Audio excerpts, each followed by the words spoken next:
Hallelujah, praise the Lord, praise the Lord, praise the Lord, praise the Lord, hallelujah, hallelujah, hallelujah.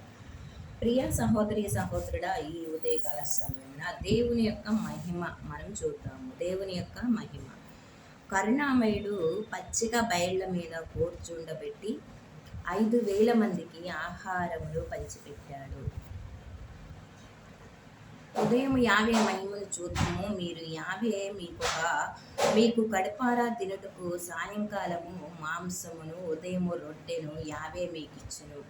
మీరు బ్రతుకున్నప్పుడు మాంసమును వేకునే రొట్టెను కడపారా తిందురు. అప్పుడు కానీ యావే నేనే నిజమైన దేవుడనని మీరు తెలుసుకుందురు అని. ఇజ్రాయేలీల ప్రజలు 40 సంవత్సరాలు అరణ్యంలో ప్రయాణిస్తూ ఉండగా మోషే వారిని తరలించుకొని నాయకుడిగా వారందరినీ తరలించుకొని వెళ్తుండగా ఆ యొక్క ఇజ్రాయేలు ప్రజలకు ఎడారిలో దాహం వేసింది, ఆకలి వేసింది.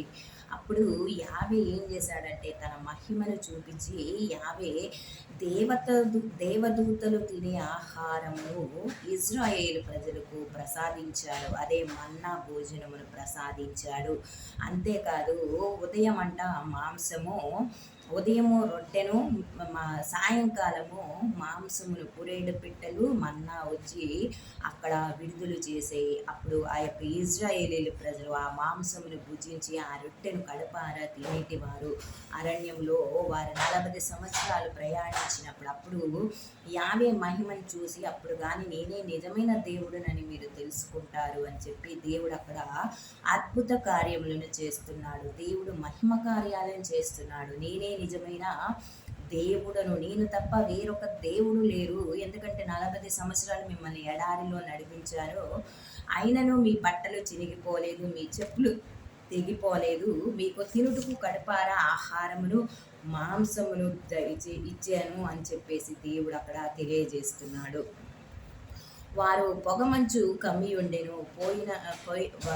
ఆ పొగమంచు పోయిన తర్వాత ఎడారి నేల మీద నూగు వంటిది సన్నని పొడి కనిపించేది. దానిని చూచి ఆ ఇజ్రాయేలీ ప్రజలు తెలియక ఇది ఏమియో అని విచిత్రముగా అనుకునేది ఒకరితో ఒకరు. అది సన్నని పొడిగా ఉంటుందంట.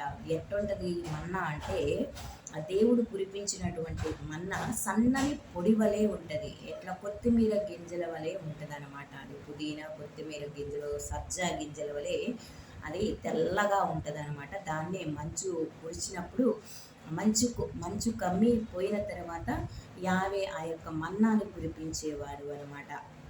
అది ఏమియో తెలియక కూడా ఇజ్రాయేల్ ప్రజలు ఇది ఏమి అని ప్రశ్నించుకునేవారట. ఒకరినొకరు వారు విచిత్రంగా ప్రశ్నించుకునేవారు. దేవుడు అలా అద్భుత కార్యాలు ఎడారిలో ఎన్నో చేశాడు. ప్రియ సహోదరి సహోదరుడా, మరి మనం కూడా దేవుని మహిమను పొందాలి. ఆకలైనప్పుడు ఆహారమును మనకి దయచేస్తున్నాడు, ఉండడానికి నివాసము ఇస్తున్నటువంటి దేవునికి ఎన్నో వందనాలు, స్తోత్రాలు తెలియజేద్దాం. ఆమేన్.